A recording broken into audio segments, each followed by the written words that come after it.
नमस्कार, मैं हूं अंजलि इसवाल और एक बार फिर से हाजिर हूं बस इसी दुआ के साथ कि फिट रहे इंडिया। अगर आपके परिवार में फैमिली हिस्ट्री है हार्ट अटैक की या किसी भी तरीके की हार्ट की बीमारी की, तो ज़रूरी है कि आप नियमित तौर पर अपना चेकअप कराएं। जनरल एडवाइस हमारी है कि जनरल पॉपुलेशन में हम 20 साल की उम्र में रिकमेंड करते हैं कि हर बंदे को अपना ब्लड प्रेशर चेक करना चाहिए और अपने लिपिड प्रोफाइल चेक करने चाहिए, कोलेस्ट्रॉल। बिकॉज ब्लड प्रेशर के शुगर का कोई ना कोई सिम्टम होते हैं, लेकिन जो कोलेस्ट्रॉल हाई होता है उसका कोई सिम्टम नहीं होता। अगर लेवल्स बीपी के हाई हैं या कोलेस्ट्रॉल के लेवल्स हाई हैं, देन हमें एवरी ईयरली एनुअली हमें फिर से रीचेक करना चाहिए और उन लोगों को हमें एडवाइस देनी चाहिए to modify their lifestyle. Basically फिर एक्सरसाइज, स्मोकिंग ना करें, डाइट में ध्यान रखें, एक्स्ट्रा सॉल्ट ना खाएं, सैचुरेटेड फैट कम खाएं, कार्बोहाइड्रेट खाना कम खाएं, तो इस तरह वेट ना बढ़ने दें। इस तरह के लाइफस्टाइल मॉडिफिकेशन हम उनको सजेस्ट करते हैं। पर अगर जिसका नॉर्मल लेवल्स है, फिर हम उनको एवरी 5 ईयर्स में रीचेक करने के लिए बोलते हैं। और जिन पेशेंट्स जिन फैमिलीज़ में फैमिली हिस्ट्री होती है heart disease, premature heart disease हम उसको बोलते हैं, जिसमें कि मेल मेंबर को हार्ट की बीमारी 55 साल की कम उम्र में हुई और फीमेल को 65 साल से पहले उम्र में होगी। 65 के बाद और 60 के बाद मेल में फीमेल में अगर बीमारी आती है तो that is a natural history of A disease. But अगर किसी को बीमारी जल्दी आती है तो उनके बच्चों को हम बड़े सतर्क हो जाते हैं। उनकी हम जो सबसे इम्पॉर्टेंट चीज़ होता है, उनका सबसे पहले हम लिपिड प्रोफाइल कराते हैं, क्योंकि एक कंडीशन है जिसका नाम है फैमिलियल हाइपरकोलेस्ट्रोलीमिया, जो कि वर्ल्ड का इंसिडेंस है कि 1 in 500 पीपल में बीमारी पाई जाती है, जिसमें कोलेस्ट्रॉल लेवल्स बहुत ज़्यादा होते हैं। तो इन पेशेंट्स में इनके बच्चों को हम पहले पकड़ के उनको इवन 10 साल की उम्र में हम उनका लिपिड प्रोफाइल करते हैं। और अगर पता चल जाता है कि उसमें, क्योंकि ये ऑटोजोमल डोमिनेंट डिजीज़ है तो हर एक बच्चे में नहीं होती जाती है, लेकिन 50% में बीमारी आ सकती है, तो उनके अगर बच्चों में हमें पता चल जाता है कि कोलेस्ट्रॉल लेवल बहुत ज़्यादा है, तो हम उनको छोटी उम्र में ही उनको लाइफस्टाइल सिखाते हैं कि भाई बच्चों, आप लोगों को एक्सरसाइज करनी बहुत ज़रूरी, कभी भी किसी स्टेज में टोबैको कंजम्पशन नहीं करना है, डाइट का ध्यान रखना है, सैचुरेटेड फैट कम खाने हैं, कार्बोहाइड्रेट खाना ज़्यादा नहीं खाना है, एक्सरसाइज करनी है। सो इस तरह से लाइफस्टाइल को मॉडिफाई करने की कोशिश करते हैं। बट अगर सपोज बहुत स्ट्रॉन्ग फैमिली हिस्ट्री है, तब हमें केवल बच्चों में भी स्टैटिन का देनी पड़ती है। जो स्टैटिन ग्रुप ऑफ ड्रग्स होती हैं जो कि कोलेस्ट्रॉल को घटाती हैं, ये इवन हमें बच्चों को भी देनी पड़ती है ऐसी सिचुएशन में जहाँ की फैमिली हिस्ट्री बहुत स्ट्रॉन्ग है और पीपल आर गेटिंग डिजीज़, बहुत छोटी उम्र में उनके परिवार में बीमारी आ रही है। ज्यादा चाय कॉफी पीना अच्छा नहीं होता, कितनी पिए बता रही है हमारी न्यूट्रिशनिस्ट। ये क्वेश्चन आप अपने आप से पूछिए कि आप चाय कॉफ़ी क्यों पीते हैं। अपने आप को देर तक काम करने के लिए, रोकने के लिए, आंखें खुली रखने के लिए, या एडिक्शन है इसलिए, या आपको वो एनर्जी किक नहीं मिलती इसलिए। आपकी कहीं ना कहीं न्यूट्रिशनल डेफिशिएंसीज बॉडी में है, इसीलिए आपको ऐसी किक चाहिए होती है। आप लिथार्जिक होते हो, आप फ्रेश नहीं होते हो। चाय कॉफ़ी मेरे ख्याल से कैफीन है। अगर आप ग्रीन टी की बात करते हैं, अनलेस एंड अनटिल ये एक हर्ब है, प्लांट को ही आप बॉईल करके एज ग्रीन टी यूज़ कर रहे हैं, बाकी जो मार्केट में है सब में थोड़ी मात्रा में कैफीन होते हैं। तो अगर आपको ग्रीन टी ही बनाना है, आप थोड़े तुलसी के पत्ते, थोड़ा सा सेलरी, थोड़ी सी ज़ीरा बॉईल करके एक खुद का कंकॉक्शन बना के ग्रीन टी की तरह यूज़ करें। चाय 1 कप अगर एक्चुअली आपको पीनी है तो सुबह उठते ही ना पिएं, पहले कुछ खाएं, नाश्ता करें, सब्सटैंशियल चीज़ अपनी बॉडी को दें, उसके बाद आप 1 कप चाय पी सकते हैं। और उसके बाद में शाम को एक, बहुत ज़्यादा चाय कॉफ़ी पीने से इनिशियली तो आपको एक हाई मिलेगा, मेटाबॉलिक रेट उतनी ही लो होती जाएगी। तो कोशिश करिए कि आप इनको कम से कम प्रयोग करें। अपनी एडिक्शंस को समझ के उसका एक ऑल्टरेशन ढूंढिए, ना कि उसको गिवन करके ये कहिए कि हमें तो भाई इसके बिना चलता ही नहीं है। अपने आप को रेक्टिफाई ज़रूर करिए। और आइए अब देखते हैं हमारी योगा एक्सपर्ट कौन सा आसन सिखा रही है आज। नमस्कार। आज जो हम पोस्चर करने जा रहे हैं वो है हाफ पिजन पोज। इस आसन से आपकी हिप अलाइनमेंट में बहुत चेंजेस आ सकते हैं। उसके अलावा आपकी बैक स्ट्रेंथनिंग और हार्ट ओपनिंग के लिए पोस्चर बहुत ही बेनिफिशियल है।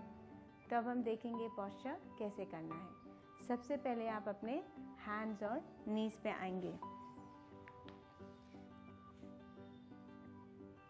यहाँ से हम राइट लेग पीछे लेके जाएंगे और लेफ्ट लेग बेंड करते हुए आगे लेके आएंगे। पीछे की जो लेग है आप अपना टो पॉइंट करेंगे, नी बेंड करते हुए राइट हैंड से अपना एंकल पकड़ेंगे।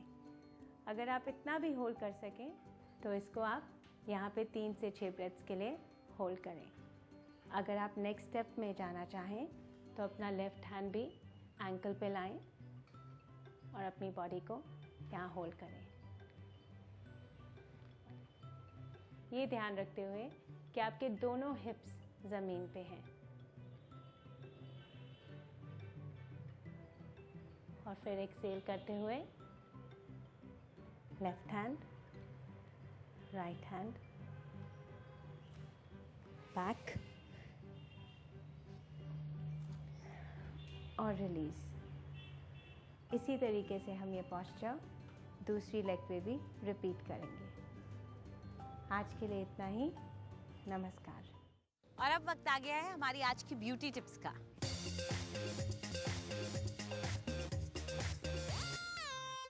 नमस्कार। आज हम बात करेंगे मेंस स्किन प्रॉब्लम्स के बारे में शेविंग के बाद, यानी कि वो एक अजीब टिंगलिंग इरिटेशन जो अक्सर जेंट्स फेस करते हैं शेविंग करने के बाद। ये ड्राइनेस की वजह से नहीं हो सकती, अदरवाइज़ मैं आपको एक नेचुरल मॉइस्चराइज़र बनाने का तरीका बताती, but this is something which will just soothe the skin and you need a very very simple ingredient which is cucumber. Cucumber slices भी आप इस्तेमाल कर सकते हैं, एंड अगर आपके पास थोड़ा सा ज़्यादा समय हो तो आप क्यूकम्बर को कद्दूकस भी कर सकते हैं।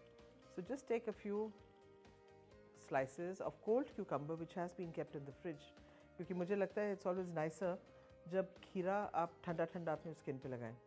You can either put it on the patches, because I have seen कि कई बार शेविंग के बाद gents skin gets a little reddish, तो इसको आप डैप करके लगा सकते हैं।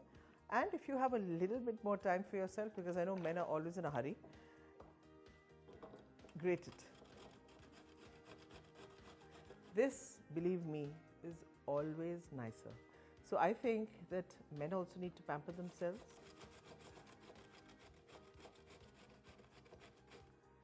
So here we have a little bit more. It smells very fresh. Cucumber has detanning properties.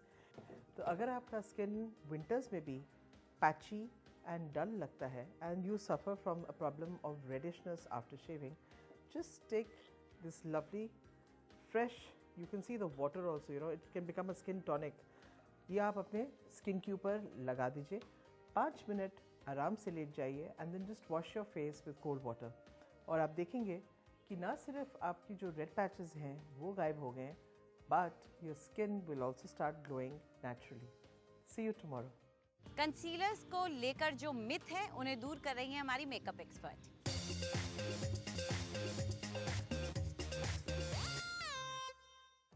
अक्सर हम अपनी फाउंडेशन तो चूज़ कर लेते हैं, लेकिन कंसीलर चूज़ करते समय कंफ्यूज हो जाते हैं।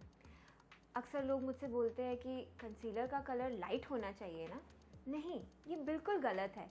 एक्चुअली जो एरियाज आप कंसील करना चाहते हो वो आपके नॉर्मल कॉम्प्लेक्शन से डार्क हैं, पैची हैं, आपके डार्क सर्कल्स होते हैं या पिगमेंटेशन होती है या एक्ने स्पॉट्स होते हैं, आप उसको कवर करने के लिए कंसीलर यूज़ करते हो। और क्योंकि वो आपके नॉर्मल स्किन से डार्क है तो जाहिर सी बात है कि आपका कंसीलर भी आपके फाउंडेशन से थोड़ा सा डार्क होगा, ताकि वो उन पैचेस को अच्छे से इफ़ेक्टिवली कवर कर सके। इस चीज़ को ज़रूर ध्यान रखिएगा, ख़ास तौर से अपना कंसीलर यूज़ करते समय। और जब आप कंसीलर सिलेक्ट करें उस टाइम उस कंसीलर को हल्का सा लगा के देख लें कि ये आपके डार्क एरियाज़ को कवर कर पा रहा है या नहीं। अगर वो कवर कर लेता है तो वही करेक्ट कंसीलर होगा। आई होप आपको ये टिप यूज़फुल लगी हो। Thank you. फिट रहे इंडिया में आज इतना ही। आपको हमारा कार्यक्रम कैसा लगा हमें ज़रूर बताएं। आप अपनी राय हमें ईमेल कर सकते हैं fit@ndtv.com पर। चाहे तो आप हमारे साथ ट्विटर पर भी जुड़ सकते हैं। इस्तेमाल कीजिए #फिट रहे इंडिया। फिलहाल पूरी टीम को इजाज़त दीजिए। नमस्कार।